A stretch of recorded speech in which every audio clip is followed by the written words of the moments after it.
And we will start with Dan Savage, OrlandoMagic.com. Hey, Jeff, obviously, in any draft lottery situation, you'd like to get the first overall pick, but to be picking 5 and 8 in a deep draft like this, what was your reaction to that?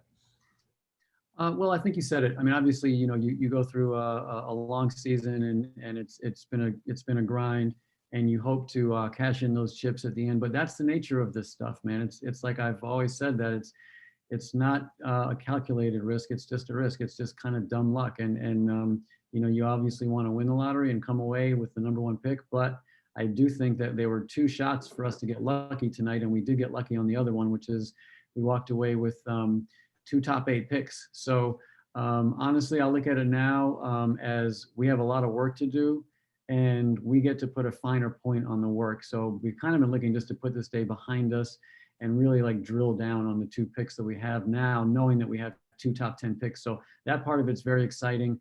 And then, Dan, the other part is it's the draft, and it very seldom works out in the way that you prognosticate it. You look back on pretty much any draft, and it doesn't go that way. So it's our job to find the players in the draft, and we will, now that we know where we're picking and how many picks we'll have, we'll be able to kind of get to the next layer of that. Josh Robbins, The Athletic. Jeff, I recognize that you've got some more analysis to do, more interviews to do, workouts, but what's your initial sense of how deep this draft goes at the top? In other words, do you believe that there will be an elite level player available at 5? I sure hope so, Josh. I think that there are a couple guys that are, if you kind of follow the mock drafts and kind of the narrative that's been created around this draft, I think that there's a kind of small group right around where we're picking at 5 that would be under the line, but it seldom works out that way in hindsight. And I do believe that there are some unique, very talented candidates to, become the players that outperform that position. So, we're very excited to be able to start to get to know those kids. We haven't had any draft workouts yet. We'll begin that process when we get back from Chicago, and to have 2 of them is exciting for us. Rob Parks, 48minutes.com. Hey, Jeff, I know you won't tell me exactly who you're targeting, but with this offseason slated to be absolutely insane and the picks, tell me just how much you guys will be exploring all options. Like, how in depth will you go? You mean like trades, drafts, all of that? Yeah, trades, draft, free agency, shopping the picks. Like, how in depth will you go with that? Yeah, I mean, honestly, I know sometimes it seems that we're busier than others, but we're always busy and we always explore all options, and it'll be interesting to kind of start to engage with teams having 2 top 10 picks. Sometimes it ends up in deals that get done, and sometimes it's a lot of close but no calls. So we'll see how that goes, but yeah, we will be busy, and the busyness starts with evaluating these 2 draft picks. Darren Stolfus, West 2 News. Hey, Jeff, you kind of hit on how hit or miss the draft can be, and it's not always predictable. How much more comfort do you have knowing you've got 2 bullets in the chamber in the top 8? Yeah, man. I mean, you don't get that very often, and there are some good players there, so now that we're all slotted into our positions, agents will start to send guys around, and, we'll get to know these guys a little better. I don't look at it as, you kind of get 2 shots at it, more just that we're going to add 2 good young players. And I know that we will, and, we've already got a bunch of good young players, and this is an exciting day for us in the respect that we're going to be able to add 2 talented, high character guys that fit our group, and as we start to go forward. Alex Fleming. Mr. Weltman, congratulations on the number 5 and number 8 pick. Thank you saved a lot of money by departing Vucevic, Gordon, and Fournier, and your team is full of guards. I believe you arguably have the youngest team in the NBA. 2 questions. 1, is this an opportunity to fix the forward position, considering that you have number 5 and number 8?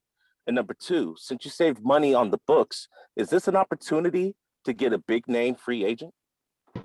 Well, good questions. The first one is obviously, roster construction is always a part of the discussion as you enter into the summer, because it's not only the draft, but it's the time of year where you start to shape the roster going into next season. So yeah, that will definitely be part of the math is, how does our roster balance? And obviously, we've got some players returning from injury. So all of that stuff will be in the discussion.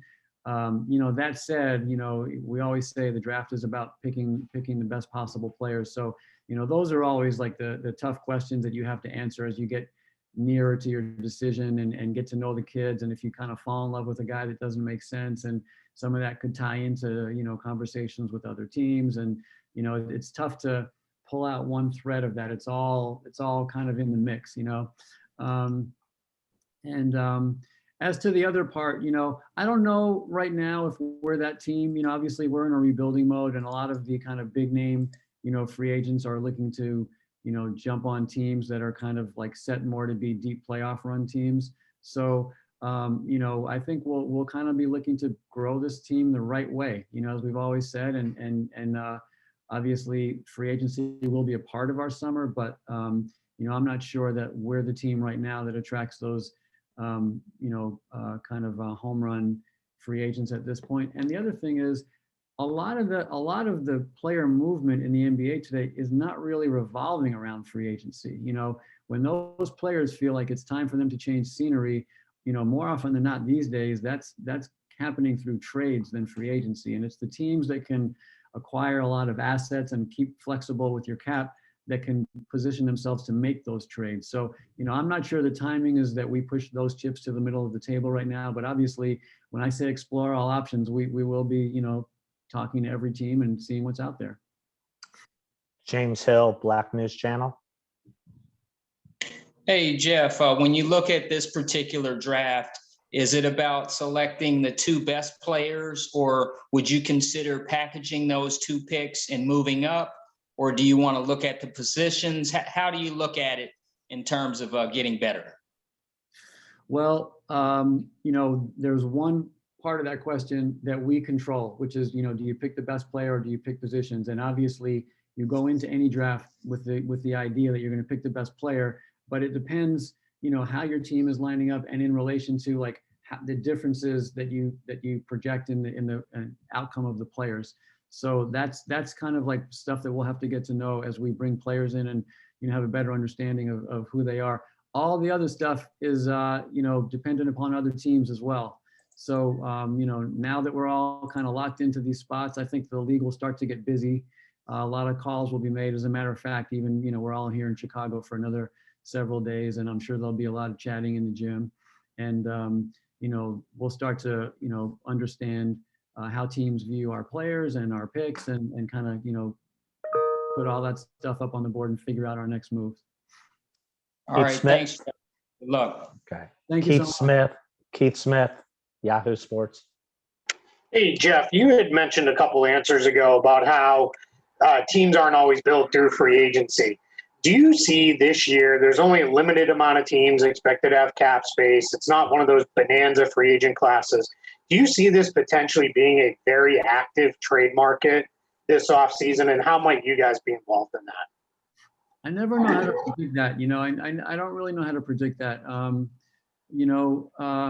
don't think so. I mean, you would think that a lot of that stuff happened at the deadline, but maybe there are more guys that we kind of the whole league has kind of, who are going to be the next, group of players that are, maybe, going to look to change, let their teams know that they'd be okay with a change of scenery. Obviously, that's really somewhat, unpredictable, I would say. But, as to our role in those things, I do think that we're positioned with a lot of assets, and obviously having 2 top 10 picks are a lot of kind of, arrows in the quiver. That said, the one thing that we don't want to do is to push too many chips to the middle when we have a very young team right now. So if there are deals that make sense for us to grow this thing the right way with young veteran players and high character guys, who are already in the league, then yeah, we'll entertain that stuff. And the other part of that being that, sometimes when you have as many assets as we do, you can facilitate deals, and that could be, who knows, that could be, part of discussions too. But that's getting back to the nature of being kind of more in looking for partners, and that's what we all do this time of year. Who's looking to do what, where could interests align, and that's what the next couple weeks will be about. Pat Welter, Spectrum Sports. Jeff, where would you characterize where you guys are at right now with the coaching search, and how does now having the results of the lottery affect that, and kind of where you go from here? Well, we've met with several candidates, and we still have on the books to meet with several more. And we've had some terrific meetings. There's a lot of impressive coaching candidates out there, and we'll continue to obviously go through that process as we now put a finer point on our draft prep. I don't know how to answer that. That would probably be more of a question for the coach themselves. But I do know that the people that we've met with are very excited about, it's very rare in this league that you kind of get a clean slate with a lot of talented, high character players to work with. And obviously now that we know we'll have 2 picks, not 1. So I think that'll excite, people. And, we've had very productive meetings, and, we're not going to truncate the process. We need to go through it. Obviously we got a lot on our plate right now. We have to have our draft guys in and start to understand who they are, and we need to connect with other teams. But obviously we also need to hire a coach. And so it's a lot of balls up in the air, and we need to execute all of those, very deliberately, and come to the right conclusion on each. Okay, we'll go 2 more. Josh Robbins, The Athletic. Jeff, just to clarify where you are in the coaching search, are you at the stage yet where you're having any second round interviews with people you interviewed in the first place? And then I do have a follow-up question. Well, I said, Josh, when we first started it, that I wouldn't really kind of get into that sort of stuff. There are a lot of careers, at stake, and I feel that we owe it to the people that we're meeting with to be as discreet as possible.